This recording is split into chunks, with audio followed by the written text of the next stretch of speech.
Hello again and welcome to another Warhammer 40k Mordian Glory video. In today's episode, we are going to be talking about tournaments. Oh my, Mordian Glory, what a surprise, you're talking about 40k tournaments again. Change the record. No, I won't. I like talking about tournaments, but we're going to be mixing things up a little bit. Because we're not going to be doing an after-action report. We're not going to be talking about the latest tournament tactic that you can employ. We are going to be looking at the big problems with the tournament scenes right now and the big issue with competitive 40k in general. And so without further ado, we're not going to mess around today, guys. We're going to dive right into the episode. Let's lift up the rock, have a look at what's underneath, open the hurt locker, and have a good old rummage inside. Let's get on with today's video. So the first issue that I want to talk about, yes, the first, we've got a big old list of things I want to go through today, is terrain. Traditionally, scenery and terrain in a game has been there not only to provide extra gameplay options, but to also really provide a good feel for the game that you are about to play. It's about setting the scene. If you put down a bunch of forests, it's going to feel and look completely different if you're fighting in a crater-pocked moonscape to if you're fighting in a blasted, ruined city. And like I said, this would also have gameplay implications. If you're on a really dense urban board, assault is going to be key as you drive enemies out from buildings by bayonet and chainsword. If you're fighting across open field, it's going to become more of a shooting war, maybe with people hopping from one clump of trees to another. But either way, when you are playing on the game, the terrain is going to be something you really need to take into account, and it's not something you can preempt. You're going to have to turn up to the table, see what you're facing off against, see what terrain you're going to be playing on, and then try and adapt your strategy accordingly. Unfortunately, this aspect of gameplay has almost completely fallen away in competitive 40k. Now, whenever you go to an event, every single game you play is using L-shaped ruins. There's a little bit of variety. Sometimes the L-shaped ruin has got one story, sometimes it's got two. Maybe it'll have a window if you're lucky. But basically, it's all L-shaped ruins and it's all line of sight blocking. And that's it. You never come across any hills. Every board is basically an exact flat plane on like a battle mat. And you will rarely come across any craters, if ever, and occasionally you will come across a forest or some other kind of dense terrain, but that's all it's there for, a random bit of dense terrain to be chucked across a fire lane to add a -1 to hit modifier. Simply put, the terrain is just boring, because it's the same thing every single time. There are set terrain maps, so you know exactly what you're going to be playing on each game. You know exactly what terrain is for each mission. Oh, I've turned to an event. Oh, there's 3 ruins in my deployment zone. There's 3 in no man's land. There's 3 in the enemy deployment zone. And oh, look, there's a random forest chucked down across a fire lane. I wonder how I'm going to play this game. Oh, I know, exactly the same way I played the last 4 games, because the terrain has been exactly the same each time. Now, let me be clear, there is a very important reason why tournament organizers have adopted this standardized terrain format. It's to help promote balance. It's to try and make the game seem more fair, for winners and losers to be determined by army lists and by player skill. Back in the day, you used to have loads of complaints that people would say, oh, I lost that game because the terrain wasn't very good. Or I lost the roll-off to see which deployment zone I would get, and I ended up getting the one which had the rubbish terrain on it. And for the most part, I would say that competitive terrain has been successful in that job. It has certainly removed a lot of the bitching, moaning and whining that you used to get around people saying, oh, I just lost that game because of bad scenery. But the problem is that it's done it at the expense of the game actually being fun. And credit where credit is due, you tend to have a lot less of that bitching and moaning and whining about terrain now on competitive games. Unfortunately, it has done it at the expense of fun. Like I said, the terrain is soulless and boring and very samey. It's just very stale. And also, in my opinion, it has also sacrificed a key area of gameplay as well. It's tried to make the game feel more fair and balanced, but it has also completely removed the need to even give a crap about which deployment zone you should get. The number of tournament games I have turned up to, and both players have just gone, well, I'm on this side of the board, so I'll just deploy over here. Oh, yeah, that's fine, fair enough. Do we even need to roll off to see which side we get? No, we don't need to roll off about it. So a whole aspect of gameplay, deciding which side each player gets, people don't even bother with that anymore. People don't even roll for it because it's literally meaningless. But moving on from terrain now, I think we've talked about bloody buildings long enough. Let's take a look at the next point. This one is kind of linked into the terrain, but we're going to talk about missions. Missions in 40k are very boring because they are all essentially the same thing. Hold an objective, score your secondary points, done. Again, there's no soul to it. There's no narrative. There's no fun. There's very little player interaction. In previous editions, whether it was tournament organizers coming up with their own missions or it was GW missions, there used to be quite a wide variety of them, especially with all the different campaign books that Games Workshop was releasing. And there used to be a lot of player interaction. There was never any set placed objectives. It was player placed objectives, and people would again roll off to see who's going to place the first one, and that would matter because you couldn't place them all close together. So you could strategically place objectives to try and give yourself the best advantage or best result. And if you lost the roll off, yes, it did put you on a disadvantage, on a back foot, but that was just something that you had to play against and play into. By having fixed objectives, by it being, oh, hold one, hold two, hold more every single time, by having those objectives set in the same place every single game, you've completely removed an aspect of player interaction. It's completely removed another level of gameplay, another level of strategic and tactical thought that you as the person playing the game can actually engage in. Combine the fact that you've got set objectives with set terrain types, with set terrain maps, and it makes every single game of 40k incredibly predictable and boring.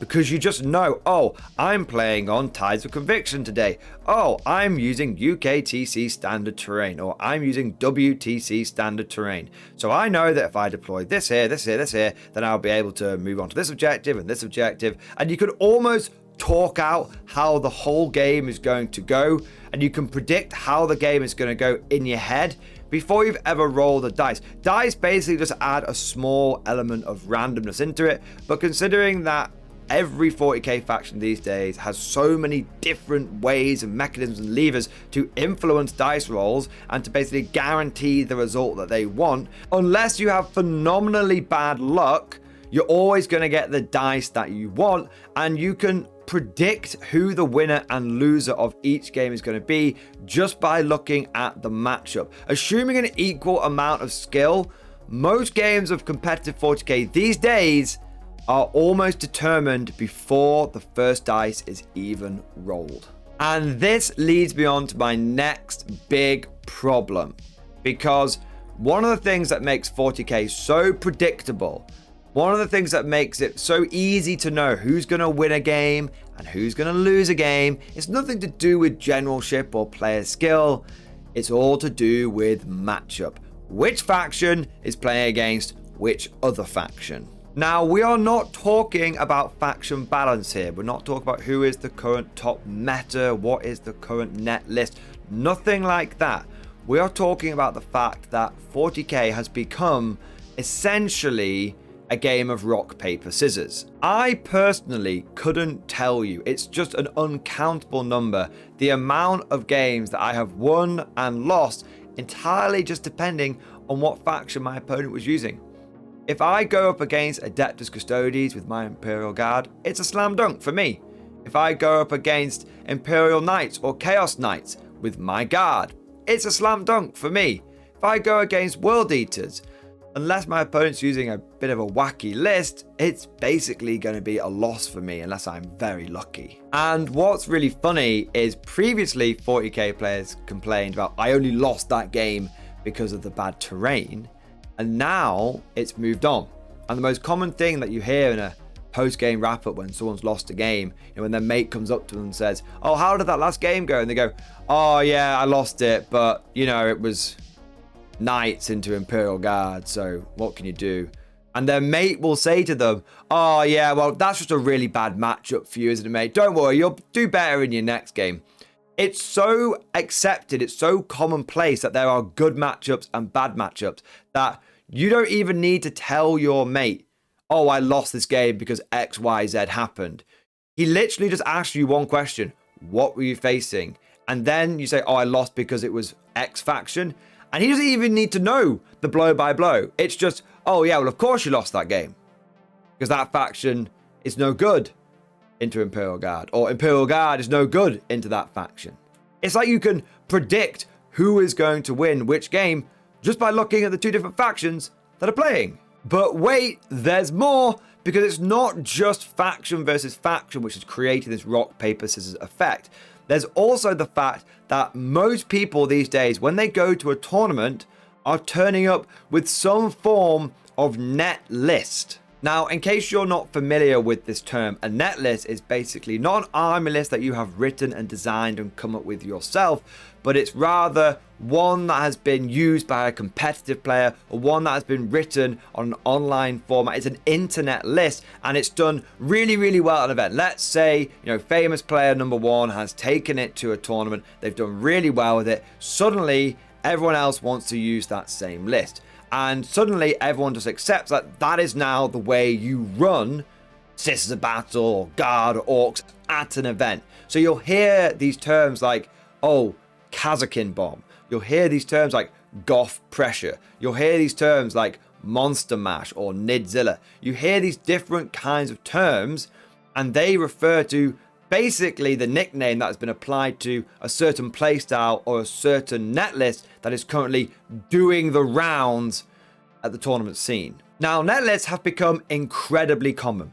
Everyone is running them, and there's a couple of reasons for this.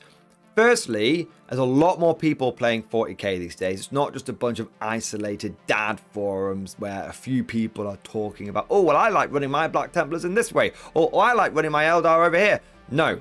You've got these big forums where people are constantly breaking down the best units. Every time a codex comes out, it is perfectly dissected within 24 hours. And everyone now knows on paper what the best units are. And when someone does win a tournament with a list, it's very quick for that information to get disseminated out.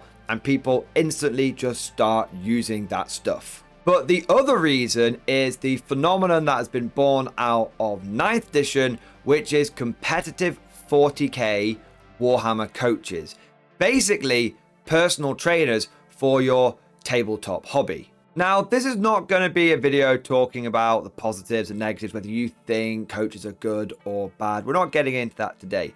One thing I would say is that 40k coaches can be very useful for people who are very time sensitive. They don't have that spare time just to trawl through forum posts and figure it all out for themselves. Sometimes you just need someone to go, this is the faction that you want to be using, and this is the list you want to be using for that faction straight away.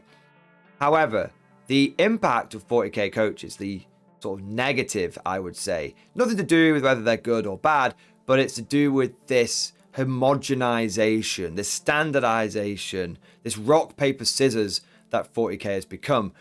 Because if every single 40k coach is saying, oh, when you collect Imperial Guard, you need a Kazakin Bomb and a Lord Solar and a Rogal Dawn, it means that every single time you go to a tournament and you play against Imperial Guard, you know exactly what that person's going to do. Maybe the last 10% of their list is going to be different, but 90% of every guard list that you come across an event is going to be the same. 90% of every World Eater list is going to have 8-bound in it. 90% of every Custodians list is going to have Wardens in it. You know pretty much that when you face off against a certain faction, you know what units are going to be in that guy's army list before you've even looked at it. And if we put all of this together, the set terrain, the fixed missions, the net lists, the rock, paper, scissors of factions, what we end up with is a game system that is too refined,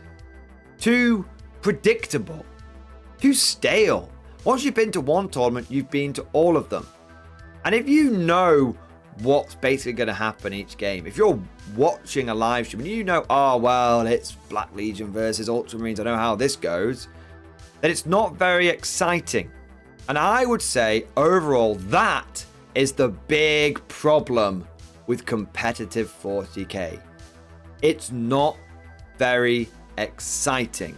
But fortunately, there is a light at the end of the tunnel, because we are coming to the end of 9th edition. And realistically, it's probably the fact that we're at the end of the edition that things have become so boring. And hopefully 10th edition will inject a huge amount of fresh blood and excitement back into 40k. But all of this is just like my opinion, man. Let me know what you think down in the comment section below. Do you still find competitive 40k exciting to play or watch?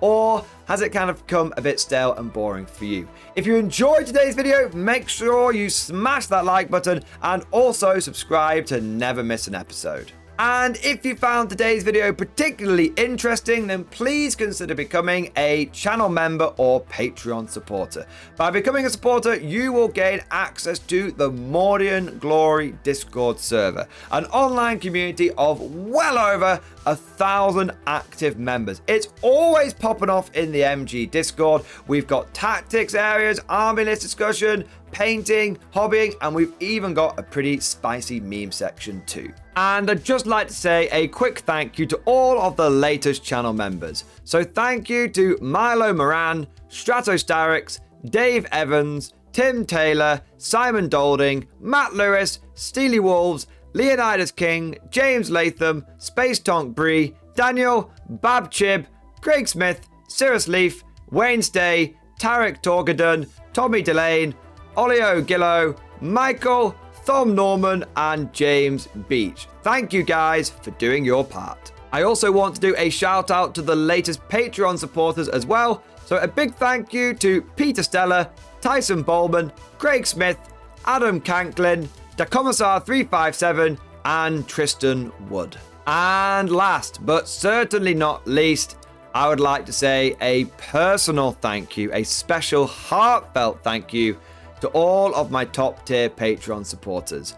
These are the War Masters, the people who have truly gone above and beyond the call of duty. So a massive thank you to Alan Blunt III, Bonbon Vert, Mark Panconi, Ridemaster 134-1, Ross Miller, Swordfish Trombone, John Stubbs, Diesel Fox, and August Varney. Thank you guys. Your generous support is a huge help, and it is a big part of how I'm able to do Mordian Glory full time now.